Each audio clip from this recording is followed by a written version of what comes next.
Good morning my dear student, मैं आप सभी का द इंजीनियर्स के ऑनलाइन पोर्टल पे स्वागत करता हूं। और आज का जो हमारा टॉपिक है वो काफी ज्यादा इंपॉर्टेंट है।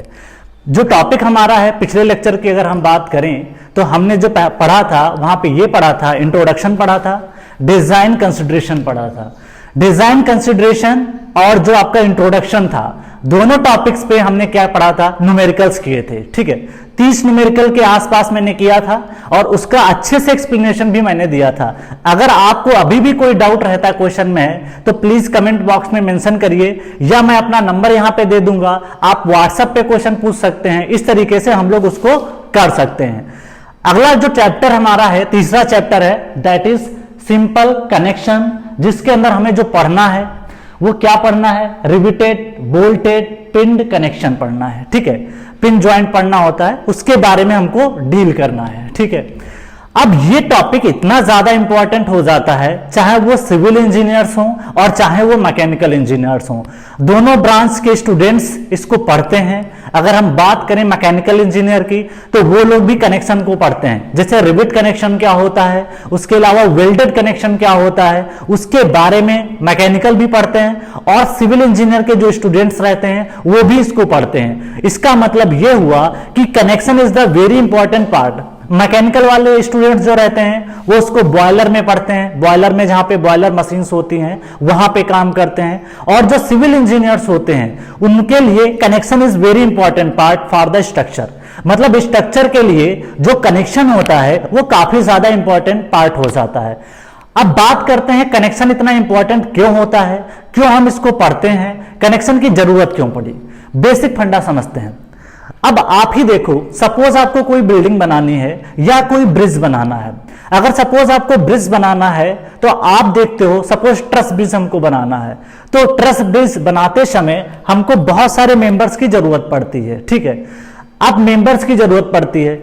अगर हम बात करें इंडस्ट्री की, जहां पे ये मेंबर्स बनाए जाते हैं, उन मेंबर्स में अगर आप देखोगे तो कोई भी मेंबर जो बनाया जाता है उसकी एक लिमिटेड लेंथ होती है। ऐसा नहीं कि आपने 100 मीटर मेंबर कोई लेंथ का बना दिया, 100 मीटर का, और वो 100 मीटर का आपने मेंबर तो बना दिया, लेकिन उसको ले जाने में, ठीक है, उसको उतारने में, उसको कहीं एक प्लेस से दूसरे प्लेस पे रखने में बहुत दिक्कत होती है। ठीक है, तो कंपेटेबिलिटी कह सकते हो, या आप पोर्टेबल स्ट्रक्चर नहीं होता है। सपोज आपके पास 100 मीटर का कोई मान लिया मेंबर है और ट्रक आप देखते हो उसकी ज्यादातर जो लेंथ रहती है ट्रक की, या बड़े बड़े ट्रक की बात करें तो मैक्सिमम आप मेंबर को 40 मीटर 30 मीटर ले जा सकते हो। अब बात आती है इसको क्यों हम इसको कनेक्शन की जरूरत पड़ी। देखो भाई, इसको क्या है कि अगर हम मेंबर को तोड़ लेते हैं और उसको किसी कनेक्शन के थ्रू कनेक्ट कर लेते हैं, या तो रिवेट से कनेक्ट करेंगे या बोल्ट से कनेक्ट करते हैं या पिंड कनेक्शन होता है, तो उससे क्या करते हैं, सपोज ये मेंबर बहुत लेंदी था लेकिन इसको पार्ट में डिवाइड कर लेते हैं। उसके बाद में हम लोग क्या करते हैं, इसको एक पार्ट को दूसरे पार्ट से कनेक्ट कर देते हैं। हो सकता है रिवेट से कनेक्शन किया गया हो और हो सकता है कि बोल्ट से कनेक्शन किया गया हो। तो कनेक्शन की जरूरत क्यों पड़ी? कनेक्शन की जरूरत इसलिए पड़ी क्योंकि हमारे पास इंडस्ट्री में बहुत लेंथ के मेंबर्स अवेलेबल नहीं होते हैं और उनको ले जाना और उतारना और उनको मजदूरों को काम करना और जो इंजीनियर्स हैं उनको काम करने के लिए दिक्कत आती है। इस वजह से मुझे कनेक्शन की जरूरत पड़ती है। दूसरी बात, कनेक्शन हम क्यों पढ़ते हैं, इसका एक और रीजन ये होता है कि ये लोड को ट्रांसफर करता है। भाई जैसे मान लिया कि अगर सपोज आपने 2 मेंबर्स लाए या 2 ऑब्जेक्ट हैं, सपोज 2 कनेक्शन आपने क्या किया, एक प्लेट ऊपर वाली प्लेट मान लेते हैं और एक प्लेट में नीचे वाली मान लेता हूं, इस तरीके से। और इसको आपको क्या करना है कि लोड को ट्रांसफर करना है। क्या करना है? लोड को ट्रांसफर करना। सपोज ऊपर से कोई लोड आ रहा है इस पे और इसको इस वाले मेंबर में ट्रांसफर करना है, तो आप यहां पे क्या करोगे, या तो बोल्ट कनेक्शन लगा दोगे या रिवेट कनेक्शन करोगे या साइड से वेल्डिंग कर दोगे। ठीक है, तो इससे क्या होता है कि one member to another member load transfer हो जाता है। तो इस हिसाब से कनेक्शन की जरूरत क्यों पड़ती है? लोड को ट्रांसफर करने में। तीसरी बात अगर करें तो connection is very important factor for structure. मतलब जो आपका कनेक्शन है वो बहुत ही इंपॉर्टेंट पॉइंट हो जाता है किसी भी स्ट्रक्चर के लिए। क्यों? अगर कनेक्शन की जो बात करें, अगर फेल्योर के चांसेस की बात करें, अगर कनेक्शन फेल करता है तो वो ज्यादा डेंजरस होता है as compare to member failure. क्योंकि कनेक्शन अगर फेल हुआ तो पूरा स्ट्रक्चर कोलैप्स कर सकता है, गिर सकता है। इस हिसाब से अगर हम देखें तो connection is the very important for civil engineers, इस हिसाब से हम लोग बात कर सकते हैं। आइए हम लोग अब देखते हैं जो पॉइंट्स यहां पे मेंशन किए गए हैं उसके बारे में कुछ बातें हम लोग कर लेते हैं। पहले अगर बात करें तो इंट्रोडक्शन की बात अगर हम करें तो इंट्रोडक्शन में अगर हम बात करें कि स्टील स्ट्रक्चर किसकी बात कर रहा है, स्टील स्ट्रक्चर की बात कर रहा है। लाइक क्या क्या हो सकता है स्टील स्ट्रक्चर में, एक बात अगर हम करें दैट इज टेंशन मेंबर, किसकी बात कर रहा है, टेंशन मेंबर की बात कर रहे हैं। दूसरी अगर हम बात करें दैट इज कंप्रेशन मेंबर, दूसरी की अगर बात करें दैट इज कंप्रेशन मेंबर। और नेक्स्ट की अगर बात करें तो वो बात कर रहे हैं दैट इज फ्लेक्सुरल मेंबर। देखो फ्लेक्सुरल मेंबर का मतलब होता है कि जिसमें बेंडिंग हो। यहां पे मैं एक बात लिखता हूं दैट इज फ्लेक्सुरल का मतलब होता है दैट इज, इसे also called that is bending. जो बीम आपने देखा था, बीम सपोज ये बीम है, इस तरीके से अगर मैं बात करूं, इस पे जब कोई ट्रांसवर्स लोडिंग होती है, इसके परपेंडिकुलर जब लोडिंग होती है तो इस तरीके से बेंड होती बीम है, तो ऐसी बीम को कहते हैं दैट इज फ्लेक्सुरल मेंबर। जिसमें बेंडिंग होता है ऐसे मेंबर को क्या कहते हैं, फ्लेक्सुरल मेंबर। तो इस तरीके से हम लोग क्या करते हैं कि यहां पे flexural member are connected by fastener, fastener इसको बोलते हैं या फास्टनर भी बोलते हैं, गांव में भी देखा होगा इसको होल फास करके बोलते हैं। जो दरवाजे होते हैं उसमें होल फास दिए जाते हैं, ठीक है। तो फास्टनर का मतलब होता है कनेक्टर्स, इसका मतलब क्या होता है फ्रेंड्स है दैट इज कनेक्टर्स, इसका मतलब होता है दैट इज कनेक्टर्स। तो जो कनेक्ट करता है उसी को बोलते हैं दैट इज पार्ट कनेक्शन। तो स्टील में अगर आप देखोगे तो steel structure like tension member, compression member, flexural member, इनको कनेक्ट करने के लिए जो चीज का आप यूज करते हो उससे बोलते हैं कनेक्शन। क्या बोलते हैं, कनेक्शन या कनेक्टर। या तो पिन यूज करोगे या रिवेट यूज करोगे या बोल्ट का यूज करोगे। अब बात करते हैं इसका काम क्या होता है। Force transfer from one element to another element through fastener और कनेक्शन। मतलब क्या है, यहां पे एक खास बात यह है कि यहां पे हमें जो करना होता है ये फोर्स ट्रांसफर है। क्या इंपॉर्टेंट बात है, फोर्स ट्रांसफर। मतलब कनेक्शन का जो काम होता है वो फोर्स को ट्रांसफर करता है। क्या करता है, फोर्स को ट्रांसफर करता है। दूसरी बात अगर हम करें एक element to another element, element का मतलब मेंबर हो सकता है। सपोज ये दो मेंबर हैं, इस मेंबर से दूसरे मेंबर में अगर मुझे ट्रांसफर करना होगा तो हम पिन का यूज करेंगे या कनेक्शन का यूज करेंगे। अगली बात करते हैं most of the failure of steel structure.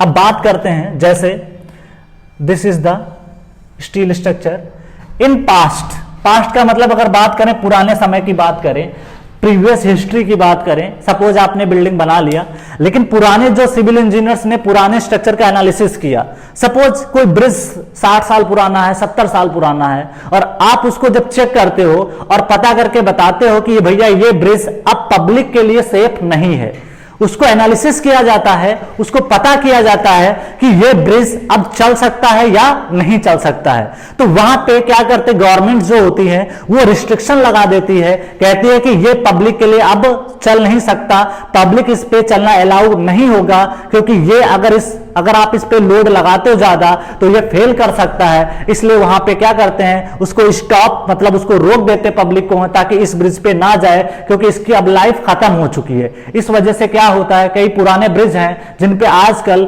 जो है ट्रांसपोर्टेशन नहीं होता है। तो इससे रिबिल्ड का मतलब होता है खुलासा होना, पता चलना।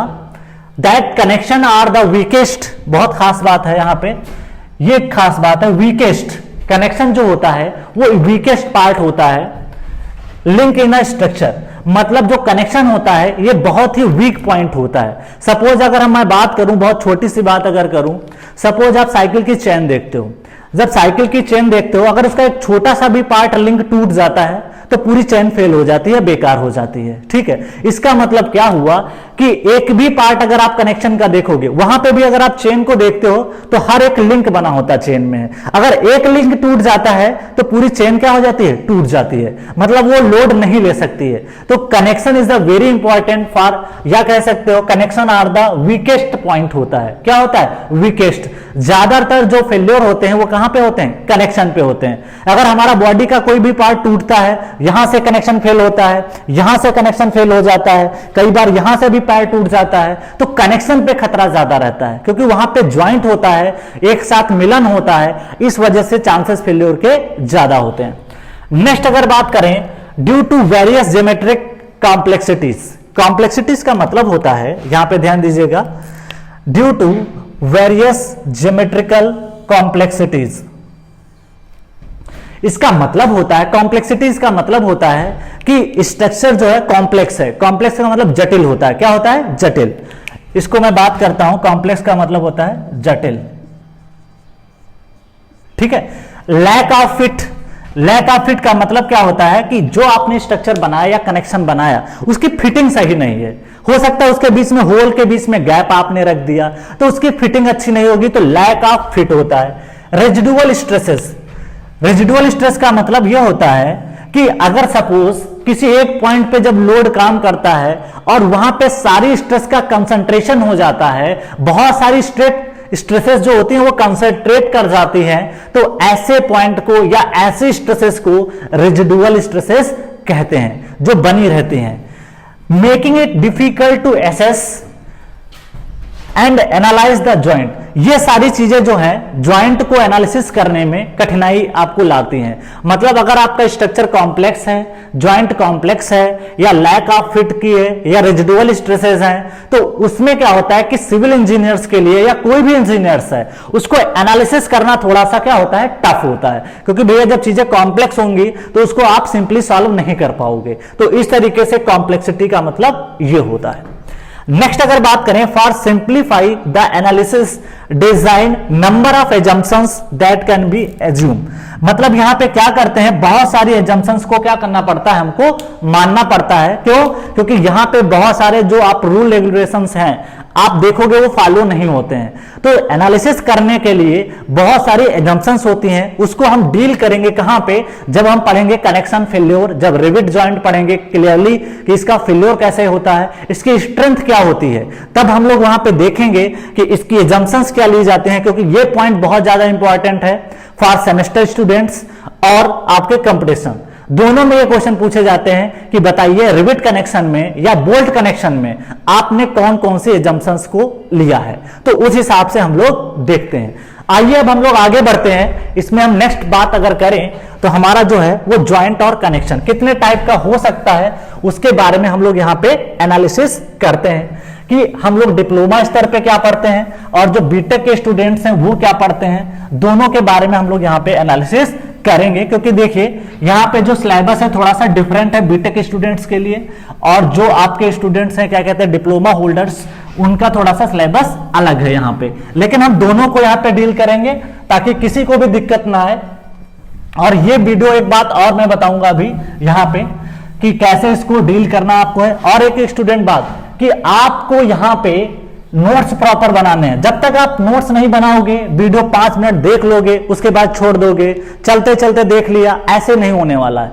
आपको प्रॉपर बैठ के 1 घंटा जब तक वीडियो रहता है तब तक कहीं नहीं हिलना है, तब तक आपको पढ़ते रहना है, प्रॉपर वीडियो को देखना है, प्रॉपर नोट्स आपको बनाना है, तभी जाके आप बाद में रिवाइज कर सकते हो, अन्यथा आपको चीजें क्लियर नहीं होंगी। और हर एक वीडियो का लिंक है, तो आप पहला वीडियो पढ़िए, उसके बाद दूसरा, फिर तीसरा, चौथा, इस तरीके से अगर आप पढ़ोगे तो आपको दिक्कत नहीं आएगी, क्योंकि हर वीडियो एक दूसरे से क्या है, लिंक है। तो आइए हम लोग स्टार्ट करते हैं सबसे पहले ज्वाइंट और connection, starting from that is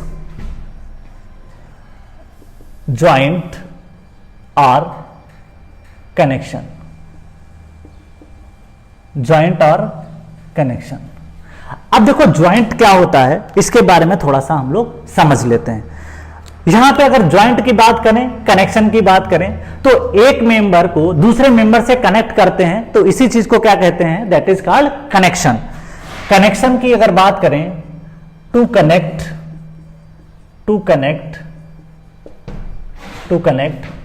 one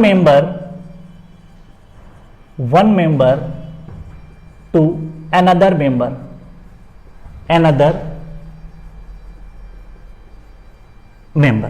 मतलब ये क्या होता है कि एक मेंबर को दूसरे मेंबर से कनेक्ट करना होता है, तो ऐसी चीज को बोलते हैं दैट इज कॉल्ड कनेक्शन। अगर हम बात करें, अभी हमने डिटेल में पढ़ा नहीं, आगे हम पढ़ेंगे। सपोज ये एक आपकी प्लेट है इस तरीके से, ये एक प्लेट है और एक दूसरी प्लेट है इस तरीके से।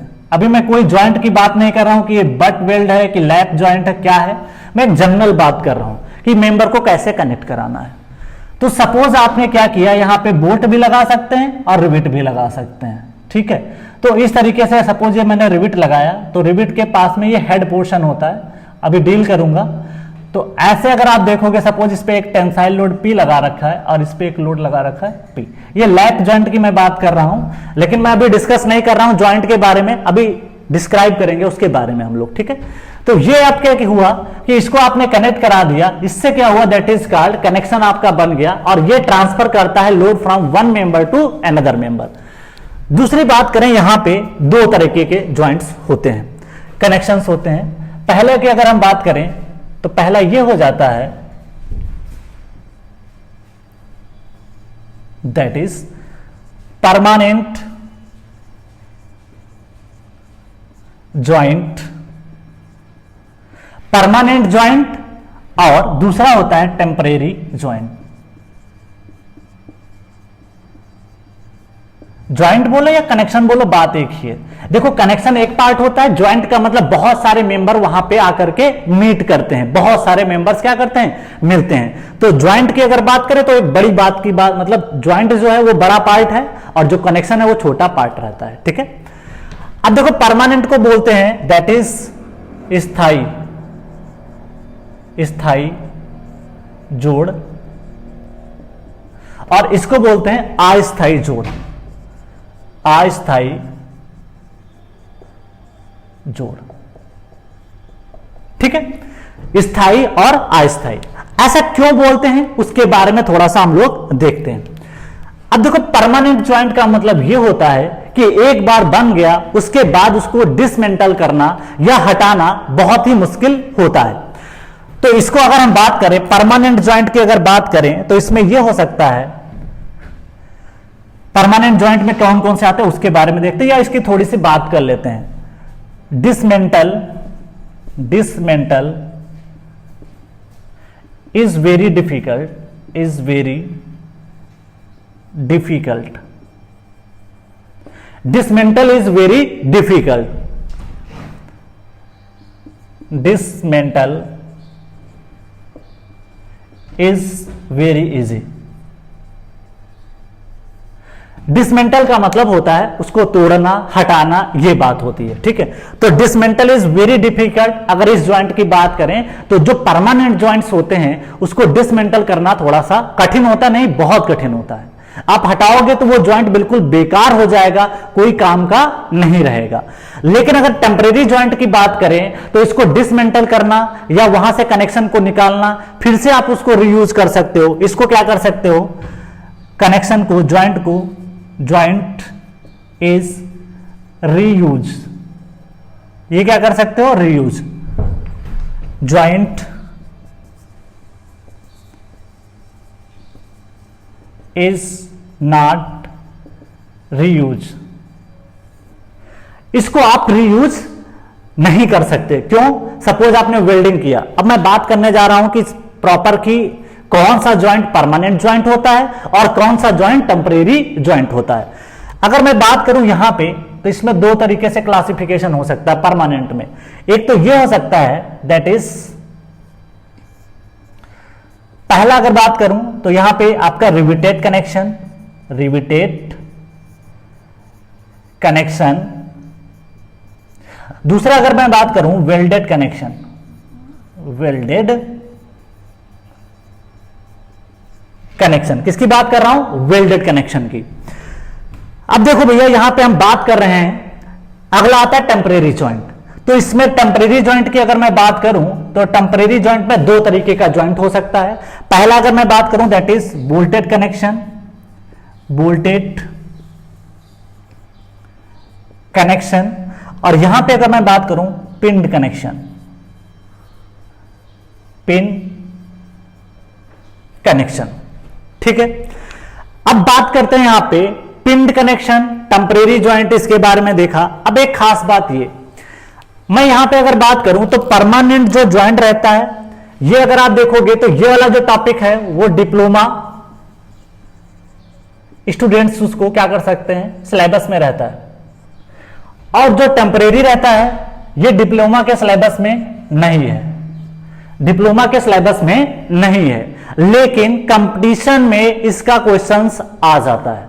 बोल्ट कनेक्शन पे भी एसएससी जेईई में क्वेश्चन पूछ रखे हैं और आप देखोगे मेंस में भी इसके चांसेस आप बनते हैं, तो आपको ध्यान रखना है।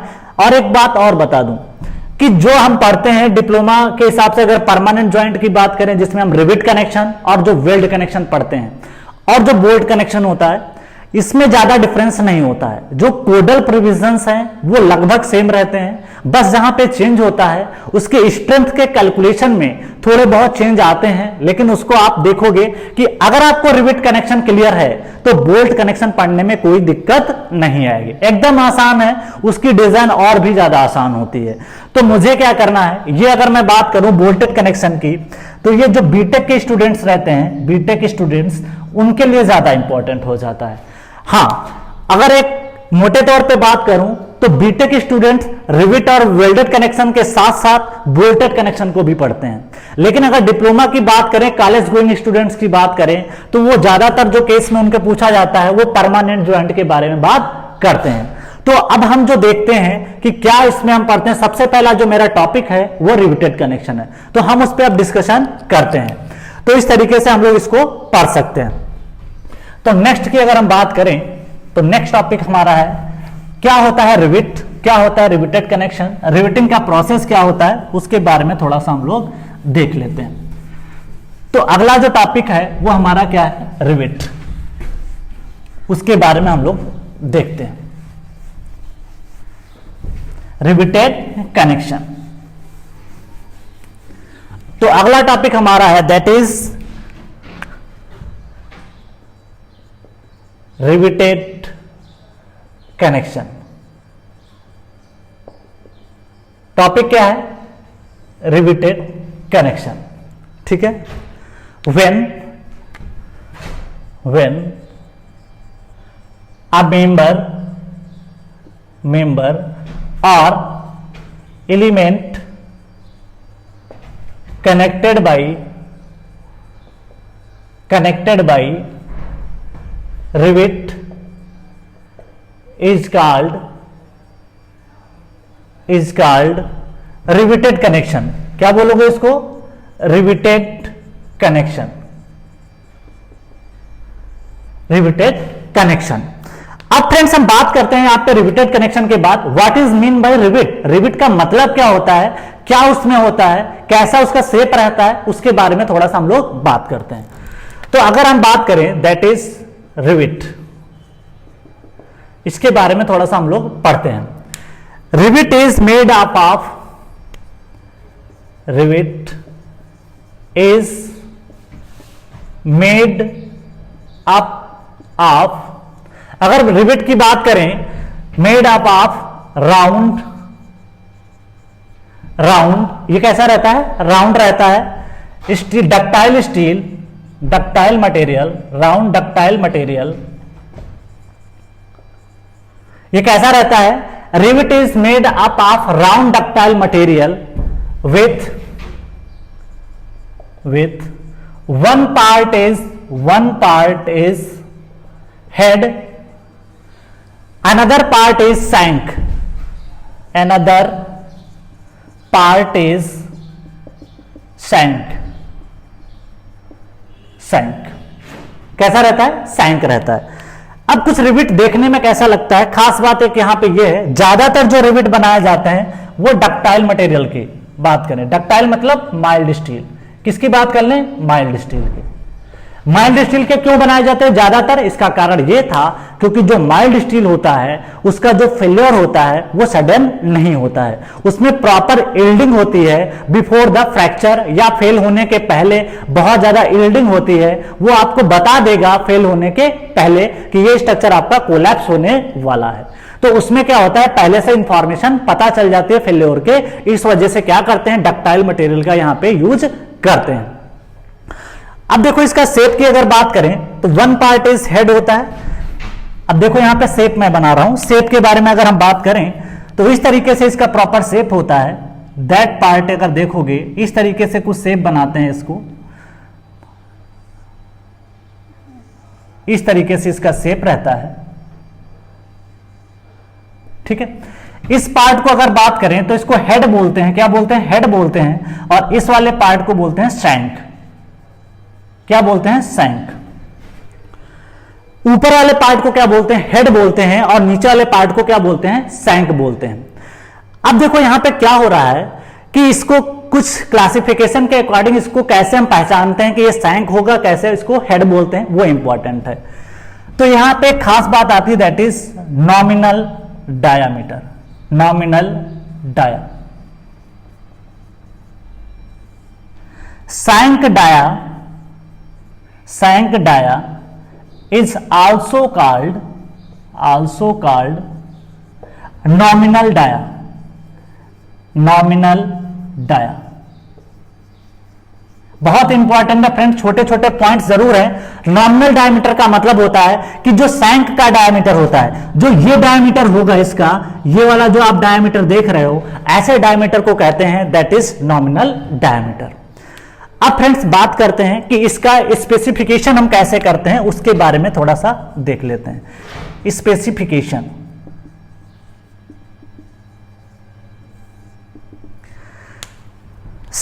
Rivet is specified by, rivet is specified by shank dia, shank dia और नॉमिनल डाया, नॉमिनल डाया। देखो नॉमिनल का मतलब होता है सकल, क्या होता है, दैट इज सकल। नॉमिनल को बोल सकते हो। अगर इसको देखो नॉमिनल डाया की अगर हम बात करें तो ये जो डायामीटर आपको दिखाई पड़ता है that is called nominal diameter.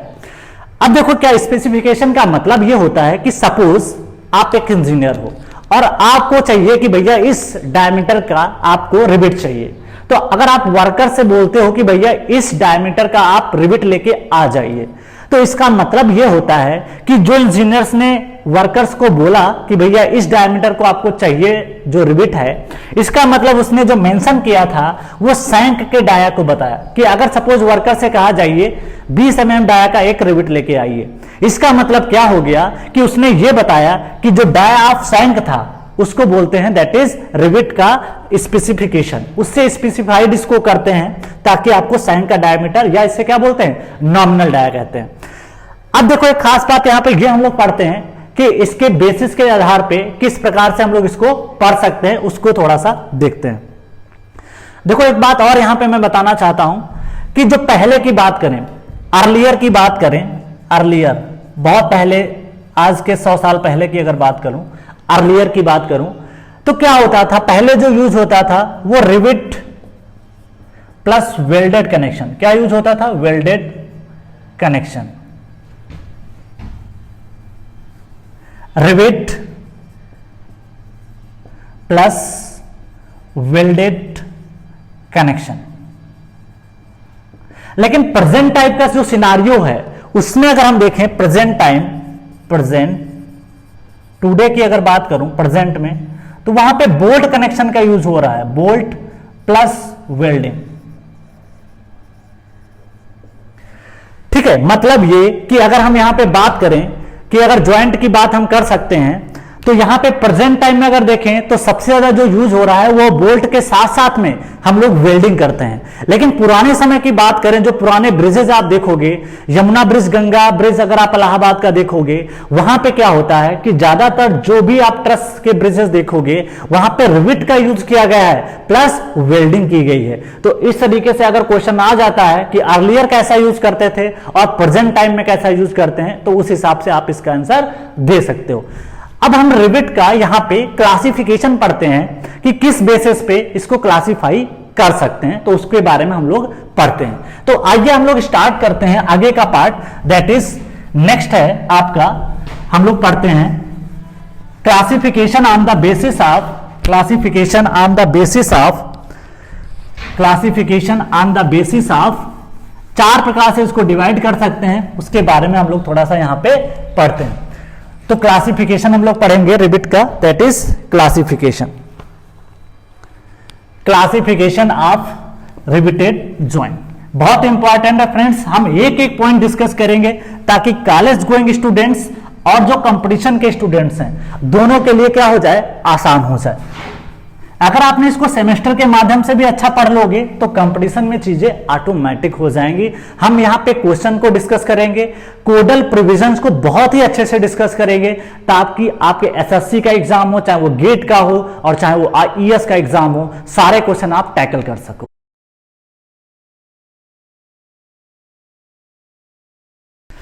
आइए हम लोग अब पढ़ते हैं यहां पे, on the basis of shape head, on the basis of fixing place, on the basis of fixing method, on the basis of fixing power. पहला अगर हम बात करें यहां पे classification of rivet on the basis of shape of head, तो इस हिसाब से अगर हम देखें तो यहां पे भी जो क्लासिफिकेशन रहता है वो 4 पार्ट में रहता है। स्नैप और कप शेप, मतलब जो इसका शेप रहेगा रिविट का, उसका जो शेप हेड का रहेगा, सैंक सब में लगभग सेम रहेगा, सैंक में कोई चेंज नहीं होता है, वो एक स्मूथ पार्ट रहता है। लेकिन जो भी क्लासिफिकेशन होता है वो on the basis of head होता है। यहां पे देखो इसका हेड क्या है, वो एकदम कप जैसा है या उसका शेप स्नैप जैसा है, तो इस हिसाब से इसको बोलते हैं दैट इज, अगर आप देखोगे स्नैप और cup rivet, that is this. Mostly ये यूज होता है आपका फील्ड वर्क में। अगर आप देखोगे सिविल इंजीनियर्स जो कनेक्शंस होता है, सबसे ज्यादा जो यूज होता है वो आपका स्नैप और कप शेप यूज होता है। दूसरी बात अगर करें, पैन रिविट होता है। क्या होता है? पैन रिविट होता है। तो पैन में जो हेड होता है वो कुछ पैन जैसा होता है। पैन अगर आप देखोगे सॉइल मैकेनिक्स में जब आप सीव एनालिसिस करते हो तो वहां पे क्या करते हो, सबसे पहले आप सीव्स लगाते हो, ठीक है, बड़ा साइज का सीप रहता है, फिर छोटे साइज का जो सीव रहता है जिसको चलनी बोलते हो।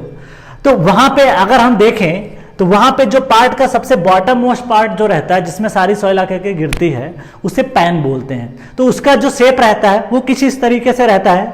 थोड़ा सा इसको चेंज कर दें, अगर हम इन्वर्टेड कर दें, उल्टा कर दें, तो ऐसे शेप का रहता है, that is called pan. Pan आप यूज करते हो ज्यादातर, आप देखोगे जो आप घरों में सब्जी खाना बनाने में यूज करते हो तो वहां पे भी पैन का यूज होता है। तो वो भी क्या रहता है, पैन रहता है, जिसकी डेप्थ बहुत कम रहती है, बहुत ज्यादा डेप्थ नहीं रहती है। ये पार्ट जो होता है दैट इज, अगर आप देखें तो ये सैंक होता है और ये पार्ट जो रहता है वो हेड रहता है। नेक्स्ट अगर बात करें तो फ्लैट काउंटर संक। देखो इसका नाम क्यों पड़ा फ्लैट। फ्लैट की बात करें तो इसका जो ये पोर्शन है उसको थोड़ा सा फ्लैट कर दिया गया है। अब यहां पे क्या था, देखो राउंडेड था थोड़ा सा हल्का सा, तो यहां पे फ्लैट कर दिया गया, चीजें फ्लैट हैं, तो इसी से इसका नाम पड़ गया फ्लैट। काउंटर क्यों बोलते हैं? काउंटर इसलिए बोलते हैं जब आप रिविट को लगाओगे तो ये वाला पार्ट क्या करता है, रजिस्ट करता है। जैसे सपोज आप इसको पुल करोगे, सपोज मैं कोई लोड लगा दिया इस पे, कनेक्शन पे पी आ गया, तो क्या देखोगे कि यहाँ पे इक्वल एंड अपोजिट फोर्स इस पे भी जाएगा। इस तरीके से ये कनेक्ट रहता है ना, किसी भी होल में अगर आप देखोगे मेंबर में कनेक्ट रहता है, तो वहां पे क्या होता है कि इसके इक्वल एंड अपोजिट फोर्स लगता है। तो ये वाला जो पार्ट आप देख रहे हो, ये ऐसा जो मैंने बना दिया, थोड़ा सा कोनिकल टाइप का बना दिया। कैसा बना दिया? कोन जैसा बना दिया। तो इस वजह से क्या करता है, ये काउंटर करता है। काउंटर का मतलब होता है रोकने वाला या रजिस्ट करने वाला। दुकान में भी आप देखते होगे काउंटर का यूज करते हैं। क्यों करते हो? ताकि जो कस्टमर्स हैं आके ना आ जाए अंदर, इसलिए काउंटर दुकान में भी लगा देते हैं। तो सेम काउंटर यहां पे भी होता है। तो काउंटर का मतलब होता है रोकने वाला, ठीक है। संक क्यों बोला? क्योंकि संक जैसा इसका जो शेप होता है कोनिकल थोड़ा सा रहता है, इसलिए इसको नाम पड़ गया संक। नेक्स्ट अगर बात करें राउंड काउंटर संक। राउंड का मतलब यह होता है कि जो इसका हेड का पोर्शन है, इसका जो ये आप पार्ट देख रहे हो, ये वाला पार्ट आप ऊपर का पार्ट देखोगे, ये थोड़ा सा क्या कर दिया गया, राउंड कर दिया गया। कैसा कर दिया गया है? राउंड, घुमावदार कर दिया गया है। इस हिसाब से इसका जो नाम पड़ता है वो राउंड शंक पड़ता है। देखो कंपटीशन में हम लोगों को इतना डीप में इसका नहीं पढ़ना है कि इसका यूज कहां पे होता है। सिंपली ये जानना जरूरी है कि किस बेसिस पे क्लासिफाई किया जा सकता है और कितने पार्ट में इसको डिवाइड कर सकते हैं। ये जरूरी नहीं कि भैया आप पैन का ये कहां पे यूज कर रहे हो, राउंड का कहां पे यूज कर रहे हो, वो थोड़ा सा और ज्यादा बेसिक हो जाता है, वो हमारे लेवल पे पढ़ने की जरूरत नहीं है, ठीक है। अब हम बात करते हैं यहां पे next classification on the basis of fixing plate. मतलब प्लेस के अकॉर्डिंग हम लोग इसको क्लासिफाई करते हैं। बहुत इंपॉर्टेंट है, इसके बारे में हम लोग पढ़ते हैं। On the basis of fixing place, on the basis of fixing place, on the basis of fixing place, उसके अकॉर्डिंग हम लोग क्या करेंगे, इसको क्लासिफाई करते हैं। तो आइए हम लोग देखते हैं सबसे पहले on the basis of fixing place. तो दूसरे नंबर का जो क्लासिफिकेशन है, on the basis of fixing place, on the basis of fixing place. Fixing place की अगर हम बात करें तो वहां पे क्या हो सकता है, एक आप शॉप में बना सकते हो, दो क्लासिफिकेशन है। अगर हम बात करें तो शॉप, दुकान में अगर बात करें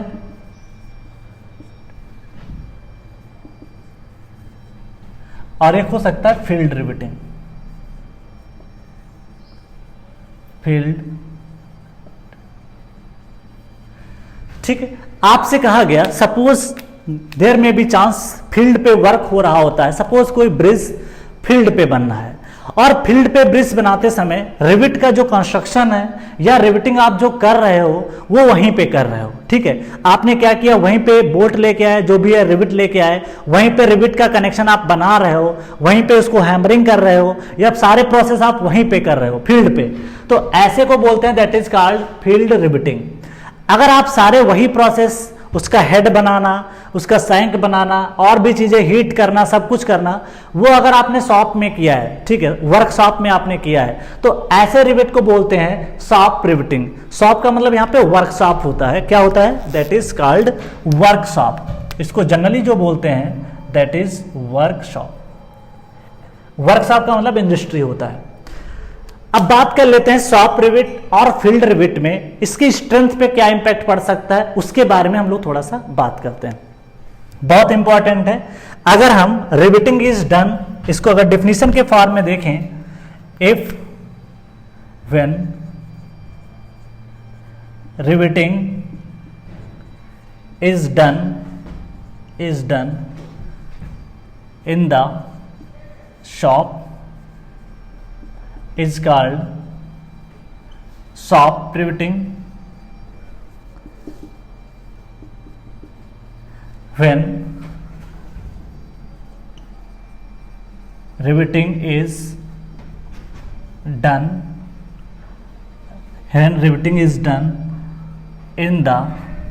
in the field is called field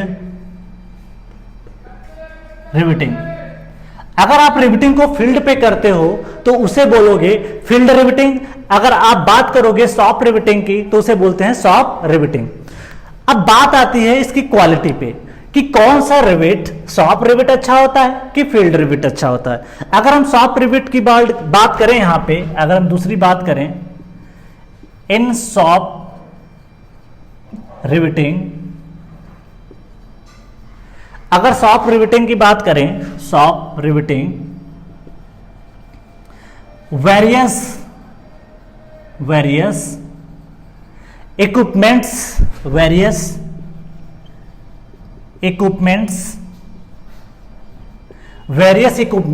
are available और यहां की अगर बात करें, in field riveting various equipments are not available. Various equipments are machine tool is not available. अब भैया ये एक बात समझ में हमें यहां पे यह आ गई कि यहां पे इक्विपमेंट्स बहुत अच्छे से अवेलेबल रहते हैं और जो फील्ड रिविटिंग हम करते हैं वहां पे जो इक्विपमेंट्स हैं वो हमारे पास बहुत ज्यादा अवेलेबल नहीं होते हैं। सारी जरूरतें हमको पूरी नहीं हो पाती हैं जो जरूरतें आपको पड़ती हैं। अब देखो कैसे होता है, इसको हम समझते हैं। सपोज आप एक ब्रिज बना रहे हो और वहां पे रिविट कनेक्शन का यूज किया जा रहा है। अब वहां पे आप देखोगे सारी मशीनरी अवेलेबल नहीं होगी, सारे इक्विपमेंट्स अवेलेबल नहीं होंगे, तो वहां पे रिवेटिंग आप देखोगे फील्ड पे अच्छे से नहीं कर पाओगे। लेकिन वही मेंबर को अगर आपको वर्कशॉप में आपको कनेक्ट करना हो तो आपके पास इक्विपमेंट्स मशीनरी बहुत अच्छे से अवेलेबल होगी, आप क्वालिटी पे अच्छा कंट्रोल कर सकते हो। इस हिसाब से देखें तो जो आपका वर्कशॉप में या शॉप जो आप रिवेटिंग करोगे वो काफी अच्छी होगी as compare to field riveting. अब एक खास बात ये आती है इक्विपमेंट्स की बात कर लें, आर टूल और मशीन टूल, यहां पे लिख सकते हो आर मशीन टूल। अब एक इंपॉर्टेंट पॉइंट जो कंपटीशन में पूछा जाता है, अब देखो इस पॉइंट की अगर बात करें तो यहां पे क्वालिटी का अच्छा कंट्रोल होगा। यहां पे अगर बात करें थर्ड पॉइंट की, तो मैं तीसरा पॉइंट यहां पे मेंशन कर रहा हूं कि आपको जो क्वालिटी की बात करें, तीसरा point quality control is better as compared to field riveting. Quality का जो कंट्रोल होगा वो आपका यहां पे अच्छा होगा। अगर हम यहां की बात करें तो क्वालिटी कंट्रोल यहां पे अच्छा नहीं होगा। तीसरे पॉइंट की बात करें, quality control is not better as compared to shop rivet. ठीक है, अब बात करते हैं भैया किसकी स्ट्रेंथ ज्यादा होती है और किसकी स्ट्रेंथ कम होती है। देखो अगर आपके सेमेस्टर एग्जाम में पूछा जाता है तो वहां पे आप इस तरीके से डिफरेंशिएट कर सकते हो चीजों को। अगर आपका कंपटीशन में पूछा जाता है तो उसमें भी क्वेश्चन क्या बनता है वो भी इंपॉर्टेंट हो जाता है, वो हम देखते हैं। लास्ट पॉइंट है जो इसका चौथा पॉइंट, ये कहता है शॉप रिवेटिंग की अगर बात करें, द स्ट्रेंथ ऑफ या परमिसिबल स्ट्रेस की बात करें, the permissible stress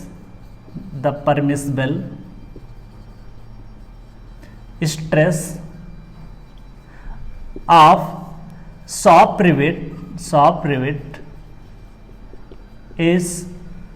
is permissible stress of shop rivet is 10% is more than field riveting। ठीक है, जो फील्ड की रिवेट होगी उससे क्या होती है 10% ज्यादा होती है। या आप दूसरे शब्दों में ऐसा कह सकते हो कि यहां पे ये जो फील्ड रिवेट होती है, परमिसिबल स्ट्रेस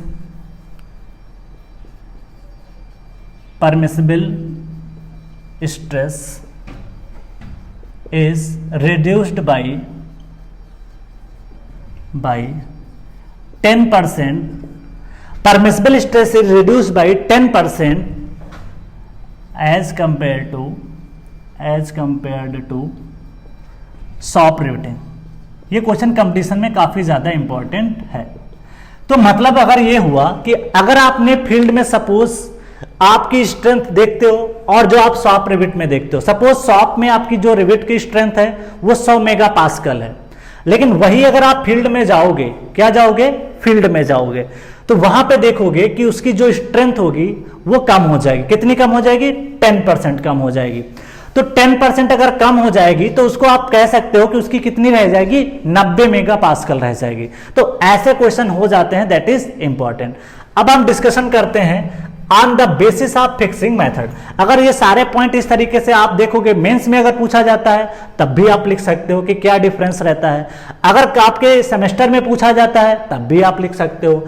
कंपटीशन में भी देखोगे तो आप देखोगे इस तरीके से पूछ लेता है कि किसकी स्ट्रेंथ कितने % ज्यादा होती है। तो 10% वहां पे कम होती है, या कह सकते हो कि इसकी 10% क्या होती है, ज्यादा होती है। दूसरी बात अगर हम करें तो ऑन द बेसिस ऑफ अगर हम बात करें तो उसको क्लासिफाई कर सकते हैं, काफी ज्यादा इंपॉर्टेंट है, इसके बारे में हम लोग थोड़ा सा देखते हैं। इस पे भी काफी ज्यादा पॉइंट पूछे जा चुके हैं और उसके बारे में हम लोग डिस्कस करते हैं।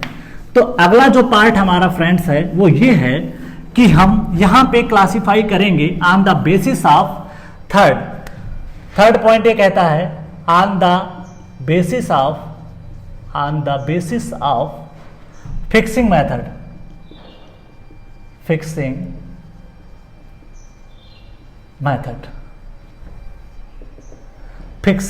मेथड।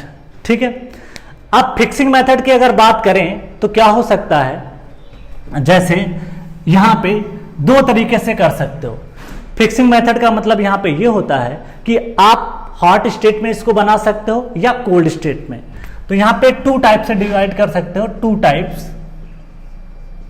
टाइप्स। पहला देखो, बहुत ज्यादा इंपॉर्टेंट है, इसके बारे में हमको अच्छे से पढ़ना होगा, दैट इज दिस। ठीक है, अब पहला अगर हम बात करें तो हॉट रिवेट और दूसरा हो गया कोल्ड रिवेटिंग बोल सकते हैं क्योंकि प्रोसेस है, और अगला हो गया आपका कोल्ड रिवेटिंग। अब क्या होता है थोड़ा समझ लेते हैं। हॉट रिवेटिंग क्या होता है, सबसे पहले हम लोग क्या करते हैं, रिवेट को काफी ज्यादा हॉट कर देते हैं, गर्म कर देते हैं। पहला पॉइंट अगर हम बात करें, when rivet is red hot state, एकदम रेड हॉट स्टेट में रहता है, एकदम लाल लाल रिवेट हो जाता है गर्म करने पर। When rivet is red hot state then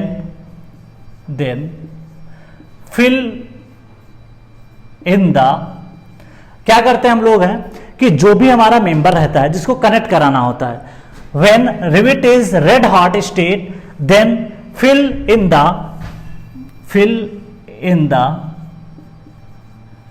hole is completely क्या कर देते हैं, इसको कंप्लीटली फिल कर देते हैं। Then when the rivet is red hot state then fill in the hole is completely, जब कंप्लीटली फिल कर देते हैं फिर क्या होता है, कंप्लीटली फिल करने के बाद में बहुत सारे इंपॉर्टेंट पॉइंट यहां पे आ जाते हैं। जब आप इसको फिल कर दोगे तो क्या होता है, व्हेन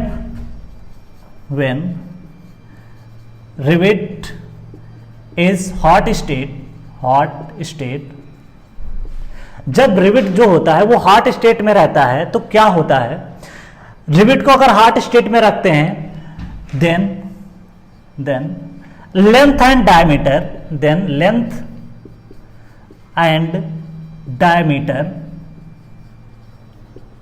बोथ विल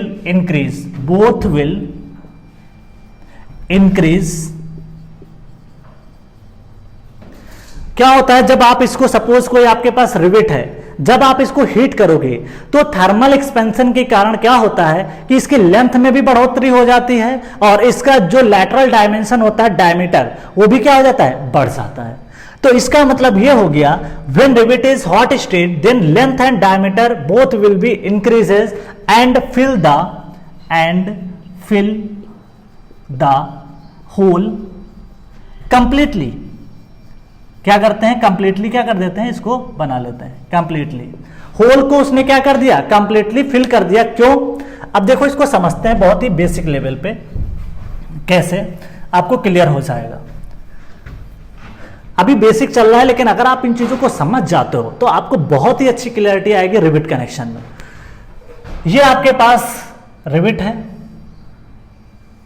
ये जो आप देख रहे हो ये सैंक है, और ये वाला जो पार्ट है ये मैंने बताया था आपको, दैट इज हेड।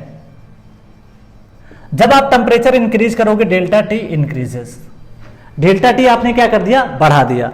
जब डेल्टा टी आप बढ़ाओगे तो क्या होता है, जो डायमेंशन अगर आप देखोगे तो डायमेंशन इस तरीके से, इसका थोड़ा सा डायमेंशन आप देखोगे ये वाला बढ़ जाएगा और लेंथ भी क्या हो जाती है, बढ़ जाती है। इस तरीके से आप देखोगे तो इस तरीके से आप इसको बढ़ा सकते हो।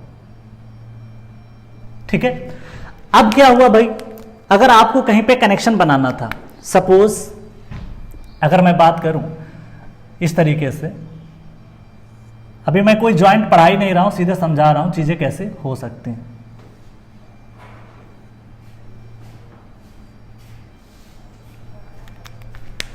अगर आपको यहां पे इस तरीके से ज्वाइंट को बनाना था, ठीक है, सपोज यही प्लेट नीचे भी कनेक्ट कर लेते हैं इस तरीके से। यहां पे थोड़ा सा डायग्राम इधर बनाते हैं, कॉम्प्लेक्स हो जाएगा यहां पे, इसको इस तरीके से बना सकते हैं। छोटा डायग्राम से समझ लेते हैं, बाकी हम 3D की बात करेंगे बहुत अच्छे से। क्लियर? यहां पे आपने क्या कर दिया, रिविट कनेक्शन बना दिया इस तरीके से। ये आपका रिविट कनेक्शन बन गया। अब क्या करते हैं, जैसे ही आपने जो रेड हॉट स्टेट में था, आपने इसको क्या कर दिया, इसको फिल कर दिया। जब आप फिल किए तो टेम्परेचर के कारण क्या हुआ, जो आपने होल बनाया था, देखो होल क्या है, यहां पे एक चीज ध्यान दीजिएगा, ये है होल का डायमीटर। और आपने क्या किया, इस पे जो ज्वाइंट आप बना रहे थे, जो साइन का डाया था, देखो ये जो डाया है, this is the dia of sign, dia of sign. जो साइन का डाया है वो कम रहेगा as compare to dia of hole. तो अगर हम बात करें यहां पे कुछ पार्ट की, अगर बात करें हल्का सा इस तरीके से, ये है सपोज मान लीजिए जो ग्रीन कलर से मैंने बनाया, ठीक है, यहां पे जो ग्रीन कलर है उसके हिसाब से समझते हैं थोड़ा सा। ये जो डाया है इस तरीके से आप देखोगे, ये जो डाया है ये डाया ऑफ साइन की मैं बात कर रहा हूं। किसकी बात कर रहा हूं, डाया ऑफ साइन। मैं टॉप व्यू की बात कर रहा हूं, टॉप से मैं इसको देख रहा हूं, सपोज ये कनेक्शन है और इसको मैं टॉप से देख रहा हूं। उसके बाद में जो ग्रीन कलर से मैंने बनाया वो ये बना दिया, साइड साइड में आप देखोगे इस तरीके से, ये इसको बोलते हैं dia of hole, dia of hole और ग्रास डाया। अभी बात करूंगा ग्रास डाया बोलते हैं, ठीक है। जब आपने रिविट को, साइन को आपने फिल किया, तब टेम्परेचर आपने बढ़ा दिया। जब टेम्परेचर बढ़ाओगे तो ये जो आप देख रहे हो पूरी तरीके से डॉट डॉट आपने ग्रीन बढ़ाया, ये डायमीटर बढ़ जाएगा। जब डायमीटर बढ़ जाएगा तो क्या होगा, ये जो पूरा होल है ये फिल हो जाएगा। क्या हो जाएगा, फिल हो जाएगा। अब क्या होता है उसके बारे में थोड़ा सा देखते हैं। जब ये फिल हो गया उसके बाद आपने क्या किया, आपको दूसरे साइड में भी क्या होता है, हेड बनाना होता है। फिर आप किसी भी मैनुअल प्रोसेस से भी कर सकते थे और मशीन का भी यूज कर सकते हो। तो हमने क्या किया, बाय मैनुअल, या आप कह सकते हो दूसरा प्रोसेस हो सकता है कि आप मशीन के थ्रू क्या किए, यहां पे आपने दूसरे साइड में क्या कर दिया, आपने बना दिया, दैट इज हेड। ये भी हेड हो गया और ये भी क्या हो गया, हेड हो गया, ठीक है। ये जब हेड बन गए दोनों साइड में, अब ये पूरी कहानी जब आपने हेड बना दिया उसके बाद में क्या होता है, रिविट को छोड़ दिया जाता है। रिविट क्या करता है, अपनी एटमॉस्फेरिक कंडीशन के कारण जब विंड उस पर फ्लो करती है तो रिविट धीरे धीरे ठंडा होता है। जब रिविट ठंडा होता है तो क्या होता है, इसको थोड़ा सा हम लोग समझते हैं। जब रिविट ठंडा होगा तो भैया थर्मल एक्सपेंशन का टॉपिक आपने पढ़ रखा है।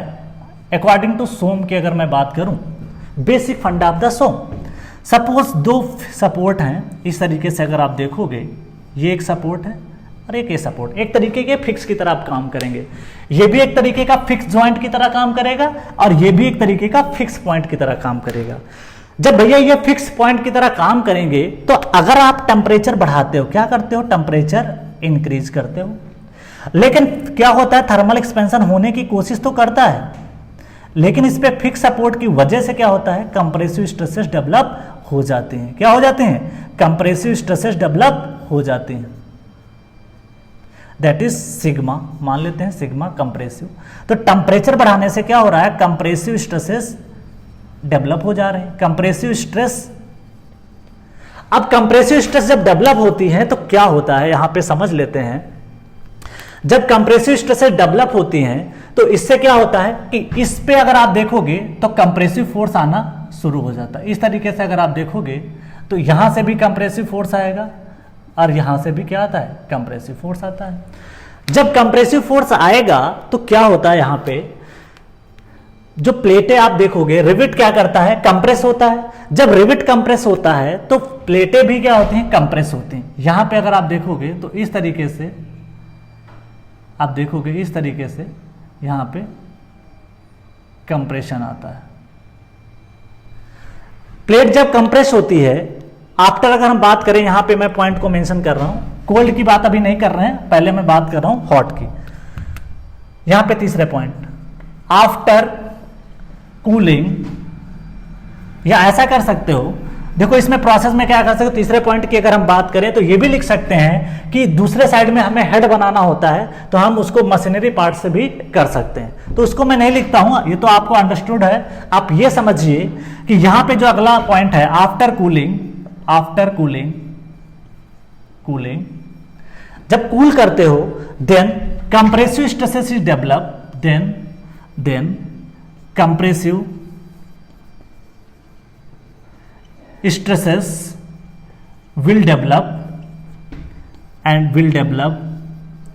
कंप्रेसिव स्ट्रेस क्या करते हैं, to develop, compressive stresses will develop and cause friction between, देखो भाई फ्रिक्शन बिटवीन किसके किसके बीच में होगा, जो प्लेट आप जोड़ रखे हो और जो ये आप रिविट देख रहे हो, ये वाला पार्ट, इसके बीच में फ्रिक्शन आ जाता है। जब फ्रिक्शन आएगा, and to cause friction between plate and rivet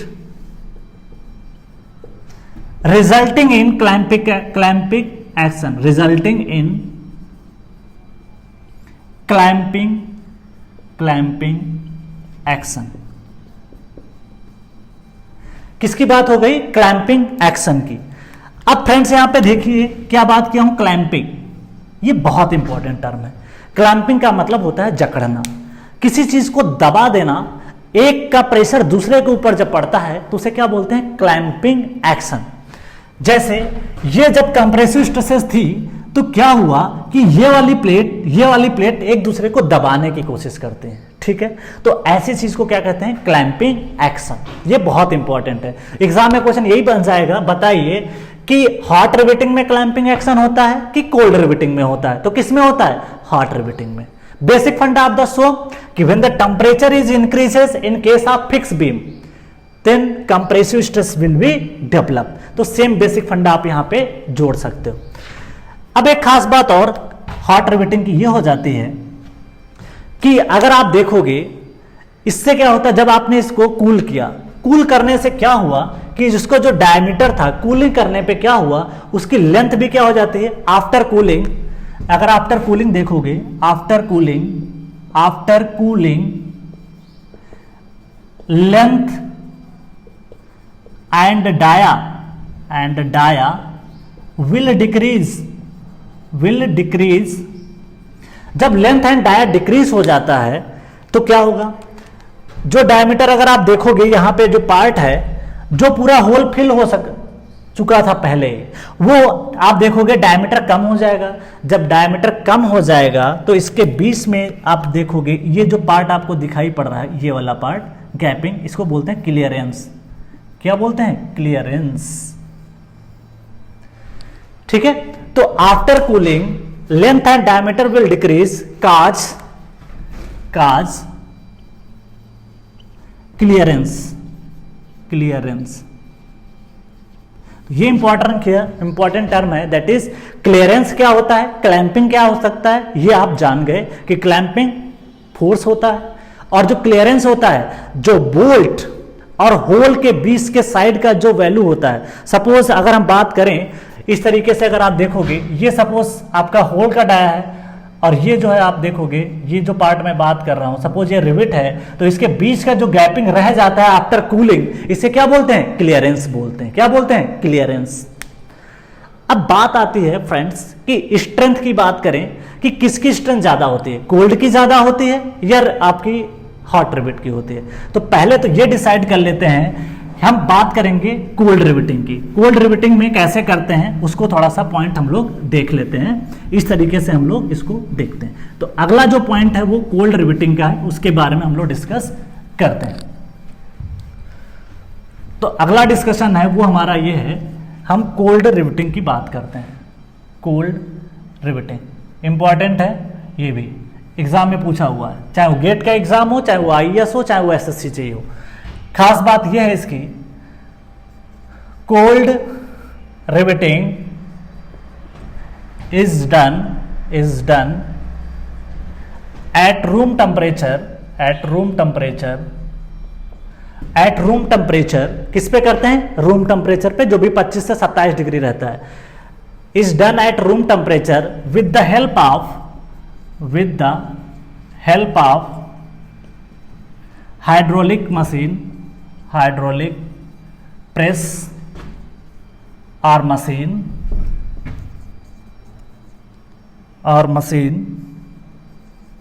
और मैनुअल भी कर सकते हो, लेकिन मैनुअल करना बहुत कठिन होता है. तो ज्यादातर केसेस में जो करते हैं वो मशीन का यूज करते हैं, क्योंकि देखो यहां पे क्या है, रिवेट जो है कोल्ड स्टेट में है, और कोल्ड में किसी भी स्टील के पार्ट को दबाना बहुत ही कठिन होता है. हार्ट में चीजें आप बना सकते हो, क्योंकि जो हार्ट स्टेट में होता है तो उसके मॉलिक्यूल दूर दूर जा चुके होते हैं, उसको आपको मोल्ड करना आसान होता है. जो ब्लैक स्मिथ होता है, जिसको आप लोहार बोलते हो, वो आप देख सकते हो तरह तरह की चीजें बना देता है. चाकू है और उसके बाद फावड़ा है, बहुत सारी चीजें बना सकता है, लेकिन कोल्ड में उसको नहीं बना सकता है. मतलब क्या होता है कि हॉट में चीजें बनाना आसान होता है और कोल्ड में बनाना टफ होता है. तो अगर आप मैनुअल करना बहुत ही टफ होता है, बहुत ही इतना ज्यादा प्रेशर लगाओगे नहीं बन पाता है. तो क्या करते हैं, हाइड्रोलिक प्रेस और मशीन से क्या करते हैं, आप उसको यूज करते हैं, और manual to form rivet head on both side में क्या करते हैं, वो लोग बना देते हैं. That is called cold. Next अगर बात करें, इसमें क्या होता है, एक खास बात यह है कि जो कोल्ड रिवेटिंग होती है, कोल्ड रिवेटिंग में आप देख सकते हो, जो आप क्लैंपिंग एक्शन देख रहे थे, तो clamping action is less, clamping action and clearance is less as compared to hot riveting. ये बहुत इंपॉर्टेंट पॉइंट है. अब बात कर लेते हैं, सबसे इसके जो पॉइंट है उसके बारे में डिस्कस करते हैं, इसकी स्ट्रेंथ के बारे में डिस्कस करते हैं कि किसकी स्ट्रेंथ ज्यादा होती है, किसकी स्ट्रेंथ कम होती है, वो थोड़ा सा हम लोग देख लेते हैं. ऐसा क्यों होता है उसके बारे में हम लोग थोड़ा सा डिस्कस करते हैं. तो अगला जो पॉइंट है वो डिस्कस करते हैं इसकी स्ट्रेंथ के बारे में, किसकी स्ट्रेंथ ज्यादा होती है और किसकी स्ट्रेंथ कम होती है. एक खास पॉइंट ये नोट करके मैं लिखता हूं, ऐसा क्यों होता है उसके बारे में डिस्कस करते हैं. द स्ट्रेंथ ऑफ, या ऐसे बोल सकते हो, the strength of cold riveting is more than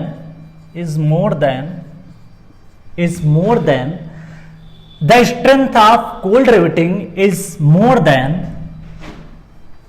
hot riveting because ऐसा क्यों होता है, because in hot riveting clearance is more.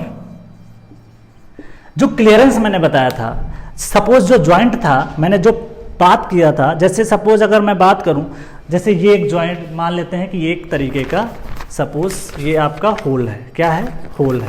ठीक है, मैं इसकी बात करता हूं.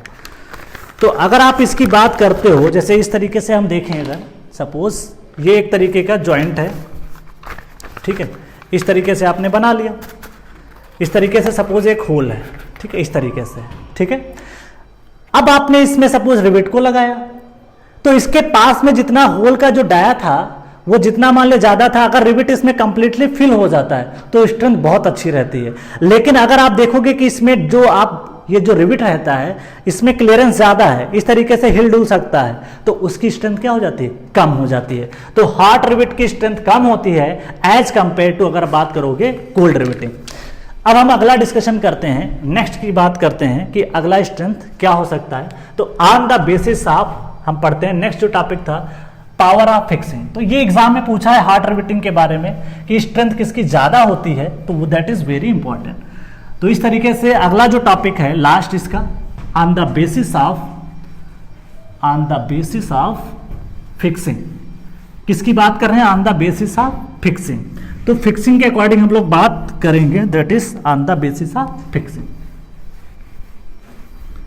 तो बेसिक से अभी हम चल रहे हैं, लेकिन आपको चीजें इतनी, आप चाहे गेट पढ़ते चाहे आप आईएएस पढ़ें, लेकिन हम क्वेश्चन धीरे धीरे अपना लेवल बढ़ाएंगे। लेकिन पहले बेसिक क्लियर करना जरूरी है ताकि आपको कोई दिक्कत ना आए। तो अगला जो डिस्कशन है वो फ्रेंड्स, वो ऑन द बेसिस ऑफ, चौथा, on the basis of fixing power,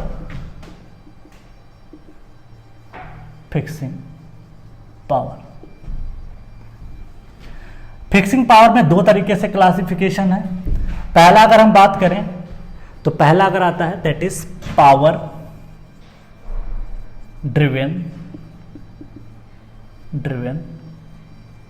rivet. Power driven हो सकता है और दूसरा हो सकता है that is manual driven rivet. ठीक है, ध्यान दीजिएगा। अगर मैनुअल काम करते हैं किसी वर्कर के थ्रू तो उसे बोलते हैं मैनुअल ड्रिवन रिवेट, और एक बात करते हैं पावर ड्रिवन। सपोज ये रिवेट है और मुझे इस वाले ज्वाइंट में, सपोज ये होल कट आया है और इस वाले में रिवेट को मुझे लगाना है। तो अगर आप इसका जो ड्रिवन करोगे, इसकी पावर सपोज आपने लगा दिया, सपोज ये रिवेट है और इसको आपको प्रेस करना है। अगर आप मशीन का यूज करते हो तो आप देखोगे इसकी जो क्लियरेंस है वो डिस्टर्ब नहीं होगी। जो आसपास की क्लियरेंस मैंने बताई थी जो दी जाती है वो डिस्टर्ब नहीं होती है। लेकिन जब मैनुअल काम करते हैं तो उसका जो डाया होल होता है वो डिस्टर्ब हो जाता है। तो अगर आप बात करोगे जो मैनुअल की स्ट्रेंथ होती है वो कम होती है एज कंपेयर टू, अगर आप बात करोगे तो रिवेटिंग, यहां पे बात करें riveting is done by machine के थ्रू करते हैं, और यहां पे रिवेटिंग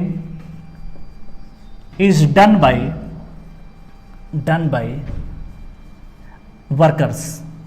वर्कर्स या मैनुअल बोल सकते हो।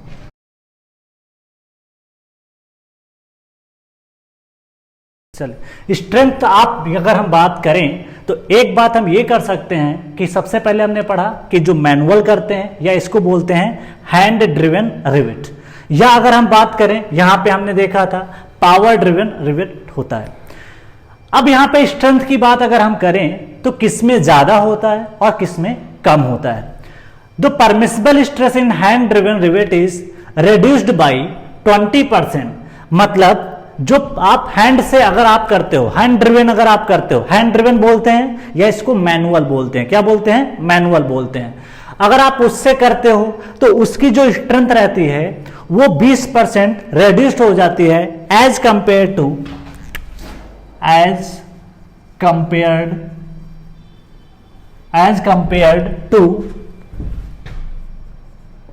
पावर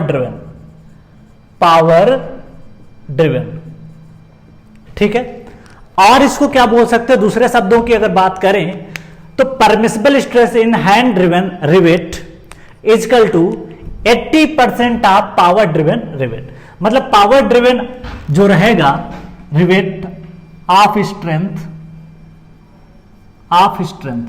तो ये भी एग्जाम में कई बार क्वेश्चन एसएससी जेईई में भी पूछा है, गेट के लिए भी इंपॉर्टेंट है और आईईएस के लिए भी इंपॉर्टेंट हो जाता है। तो या तो आप इसको इस दो शब्दों में बोल सकते हो, या तो 20% रिड्यूस हो जाती है, या अगर आप इस टर्म में देखोगे तो permissible stress in hand driven rivet is equal to 80% of power driven rivet of strength. तो इस तरीके से आप इसको रिमेंबर कर सकते हो।